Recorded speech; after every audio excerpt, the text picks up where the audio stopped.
YouTube, what it do, man? It's your boy Najee. We back in the stew with another special treat for you. Changing it up a little bit. I know I usually do music reactions and whatnot, but sometimes I do steer towards the more real life, the more real subject matter as well. For those of you in the US, especially, you've probably heard this once or twice already if you follow any sort of news outlets or anything else on social media, or if you happen to watch the news. But today, y'all see the title of the video. We're gonna go ahead and just take a glimpse at the absolute devastation that occurred in Texas, where currently there's over 100 people confirmed dead from this Texas flood. So the source we're going to be looking at today is from ABC News. Shouts to ABC News. That's where I, mainly watch my news if it's anything involving America. But we're going to see what they're talking about in this video. It's about 8 minutes long, so just sit back, relax. I'm probably not going to pause too much. I'm just going to go ahead and just let the video speak for itself, and I'll give my closing thoughts at the end of the video, okay? So without further ado, let's get into it. 3, 2, 1. Tonight, the desperate search and recovery for survivors in Central Texas. By air, foot, and water going through the mangled wreckage left in the wake of that fatal flash flood. We remain hopeful every foot, every mile, every bend of the river. Oh my God! But the clock is ticking. Search efforts entering their 4th day after torrential rain sent the Guadalupe River surging, turning the holiday weekend into a trail of horror. The water rose so quick, you couldn't do anything about it. You know what I see? I see a graveyard. This is sacred ground. It's real hard not to feel bad because I know some of these people. Dozens of people still missing, at least 105 people dead, more than 1,000 people have been rescued. In debris fields like this, there are dozens of workers. You can see them scattered. There are debris piles like this extending for dozens of miles down the Guadalupe River. And among the dead, at least 27 children from one summer camp, the beloved Camp Mystic. These are babies that were lost. It is the safest place on earth. That night on July 4th, it quickly became the most unsafe place on earth, but not. I'm not gonna lie to y'all, gang. If something like this happens and people are missing, I ain't gonna hold you. And I'm not here to be pessimistic or be a doom bringer. But 9 times out of 10, fake statistic, but odds are heavily in the favor that they are just fucking, you know what I'm saying? They're cooked. They're gone. Especially when you think of the devastation of this event, you know what I'm saying? And the level and the severity of how this came about, right? This flood, like old boy was saying before, it happened so fast. It like the water levels were rising so quickly, there was nothing you could do about it. And I wanted to react to this too because I see a lot of people, the hate mob for, Donald Trump and whatever the case may be, right? They're already got their pitchforks ready to go. Like, bro, it's another thing they're trying to blame on Trump. And I don't know about blaming Trump specifically, but there had to have been some sort of, like, watch out for this. You know what I'm saying? Like, this area, especially being that close to a river, and this much rainfall is going to be coming, some sort of alert, some sort of, because anytime it gets super hot outside, like it is today, it's like 97 degrees outside where I live. That's why I have this towel on my neck. I just came back from running, and it was hot as fuck, and I was dying. So, towel.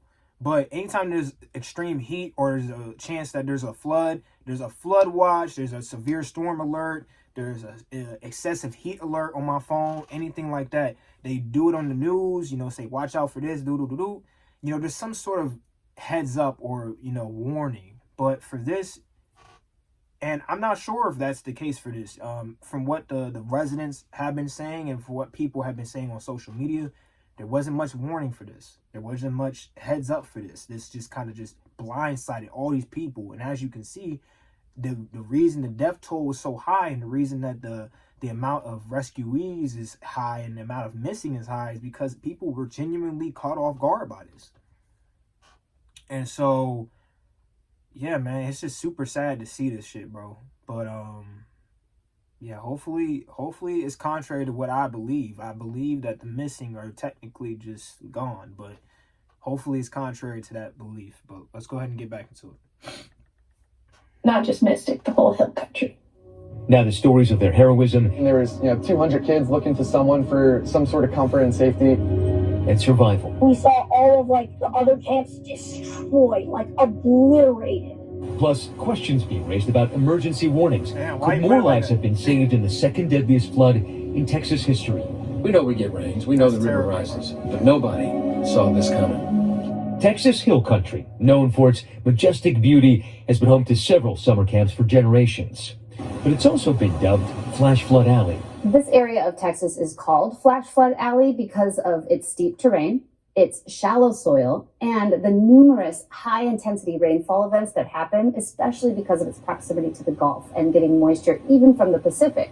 At the epicenter of these deadly floods, Camp Mystic. I didn't It's even a know all Christian that. girls' camp near Hunt, Texas, where 750 campers spent the night into July 4th. Several campers and a counselor are still missing. It was just a normal day. That's crazy. The day before, nobody had any idea what was going to happen. Camp nurse Devin Williams filming the day's festivities before tragedy struck, staff entertaining campers in the dining hall, games being played on the lawn outside. Damn, she burned Caroline her. Catrona was a counselor at the camp's nearby Cypress Lake, 9 minutes from All the right, it's not Guadalupe funny, River, sorry. where she was also previously a camper for 7 years. Never would she have thought the sanctuary for so many girls would be destroyed. We went to bed. Thunder came in around 12 midnight. I woke up about every hour looking at the clock and just watching the night go on. And I was like, wow, it's still storming. It's still storming. It's still storming. At 3:35 a.m., the National Weather Service upgrading a previous flash flood warning, urging people to move to higher ground now. But Caroline, like so many others, didn't get that notification. We turned in our phones. So none of us had our phones because that's just what all camps do anywhere. That's part of the reason I wanted to go is you don't have your phone. It was Sorry, so before they keep going. So technically they did give warning. Okay, so they did have the initial flash flood warning, okay, that they had posted out. And when you usually get that type of shit, most people are like, okay, it's gonna rain a lot. Okay? Let's be honest. That's what most people are thinking when they see a flash flood warning hit their phone. Talk to me right now, right? When you see that alert pop up on your phone, you think okay, this is gonna be a rainy day. It's gonna rain a lot. It's gonna be a lot of downpour, whatever the case may be. Now, being residents of this area and knowing how bad it gets, I think they should probably have taken it a little bit more seriously. For me, I live in Northern Virginia, so it's really not that common to have super bad floods, tornadoes, hurricanes, any of that shit. I mean, the best we get is those extreme heat alerts, you know what I'm saying, which is what I was talking about earlier. But they did in fact send out an additional warning at that point to get to higher ground. So they tried to do their part. So I see a lot of people trying to put the blame game, and reality is it just was an unfortunate situation. A lot of the people had probably resigned for the night. They weren't really too aware of what the hell was about to happen for real. And the result is what the result was. And it's unfortunate. It really is. RIP and my condolences to all those that were affected, all those that still remain and have lost loved ones through this. I don't want to put any sort of blame on the victims or anybody that was involved or affected by this. It's just a truly unfortunate and tragic situation. And maybe this is a way for the universe to give, or if you believe in your gods or whatever the case may be, this is a sign from the divine, a sign from above to next time proceed with a little bit more caution. You know what I'm saying? For those that are still here, for those that are still continuing on, rescuees, whatever the case may be, the next time you have an event like this pull up on you, be prepared for it. because this was the result of being unprepared and not truly understanding the scope of what was going on. And we see what the result was. So let's get back into it. 3, 2, 1, boom. Sometime between 4 and 6 a.m. when the nearby Guadalupe River surged, rising 26 feet in less than an hour. In the atmosphere, you had this really slow-moving system that's just circulating and barely moving. On top of that, you added moisture from 3 distinct places. So that's like turning on 3 faucets into a kiddie pool and just letting them pour and pour and pour. This time-lapse video showing just how fast another nearby river rose hours later. Houses washed away, bridges severely damaged, trees snapped in half, many toppled, and homes left in the middle of the road. And when the sun rose, an apocalyptic scene, muddy mattresses, those bent bunk beds, and sodden pink comforters. We had no idea people were missing. We had no idea that they had to wade through water, barely able to stand to get to the pavilion. Devin and surviving campers bust to safety. Oh my God, oh my God, oh my God. Those surviving girls singing as they passed through miles of shredded countryside, past the trees that were smashed and the SUVs piled up like toys. Probably the most dangerous. Coast Guard rescue swimmer Scott Ruskin telling our David Muir what he witnessed when he landed at that camp. The crew decided Scott would have to stay on the ground with the children. It would allow them to get more out. He ended up rescuing 165 people. If you stayed on scene, it would give him a little more space in the helicopter. Yeah, we assumed that, based on weight, we could probably take 2 more kids every trip. So they got to work. The children, some just 7 and 8 years old, looking to Scott for answers. Primary, just asking about their friends.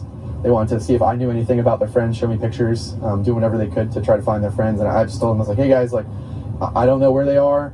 We have every crew we can possibly imagine. At one point, you were carrying 2 girls on one arm. Yeah, it was 1 in each arm. But yeah, it was just 2 little kids, 7 years old, didn't have shoes on. I was like, dude, I'm not going to make you guys walk through this mud, while you're trying to get to a helicopter. Camp Mystic has a storied history. Famous alums include Laura Bush, who worked as a counselor, and the daughters of Lady Bird Johnson. According to the group's website and seen here in one of their videos, campers are encouraged to develop friendships and learn life skills. I mean, what camp should be. It's the best place ever, and you have 0 worries there. It's heaven.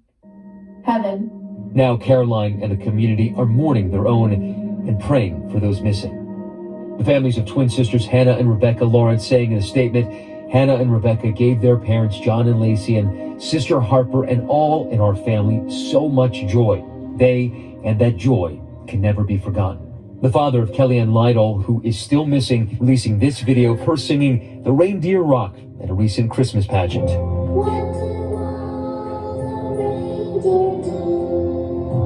Recent high school graduate Chloe Childress, who worked as a counselor, was planning to attend the University of Texas in the fall before dying in the tragedy. Dick Eastland was the beloved owner of Camp Mystic, dying trying to save as many campers as he could. He was just this kind of camp dad that everyone looked up to and loved, and always present. A far different outcome at the nearby boys' camp of La Junta, where everyone made it out to safety. But the destruction was severe. I had a first-hand view of the flood, and my brother here, he had to swim out of his cabin. Brothers Piers and Ruffin Boyette were at La Junta when the floodwaters rushed in. On the way here, we saw all of the other camps destroyed, obliterated. Another harrowing story of survival. All right, I'm going to go ahead and pause it there. But the point of this video was really to just bring awareness to the fact that this happened and to give my thoughts on it. So let me just go ahead and just touch on this real quick. First off, shout outs to Scott. All right. Hold on. Let me go back real quick. I want to make sure I got bro's last name in there too. Well, let's see this real quick. Scott Ruskin. Shouts to Scott Ruskin, bro. Dude is a true hero. He saved as many of those little girls as possible, as many of those little kids as possible. Shouts to all the other rescue team members, the rescue swimmers, Coast Guards, all that. Everybody that pulled up and showed love and made sure as many people got to safety as possible. Shouts to all those people, because without people like those going into the fires, into the floods, and into all these dangerous situations and making sure they can save lives, we would have way more tragedies than we already dealing with. You know what I'm saying? So shout out to those people. But yeah, I mean, I gave my initial thoughts. I think they're pretty consistent with where I want to end this off with. You know, it's a very tragic event, very tragic, and you know, you would hope that the young ones can at least come out of it unscathed, but often reality is a lot more disappointing than we wished for it to be. And so, you know, again, RIP to those that lost their lives, and my condolences to the families that were affected by this absolutely tragic flood in Texas. But that's gonna do it, y'all. Just wanted to get my thoughts on this real quick. Hopefully you guys take something away from this, and if you happen to enjoy the video in any way, or you want to support me or show love to me and, you know, me sharing my thoughts basically with this situation, you can feel free to like the video and check me out. You know, give me a chance to keep you around. If you like music reactions, you know, you want to recommend an artist for me to react to in a future video, y'all can find me in the comments. But without further ado, this is the end of the video. I hope you guys have a great rest of y'all day, and it's been your boy Najee. I'm signing out. Peace out.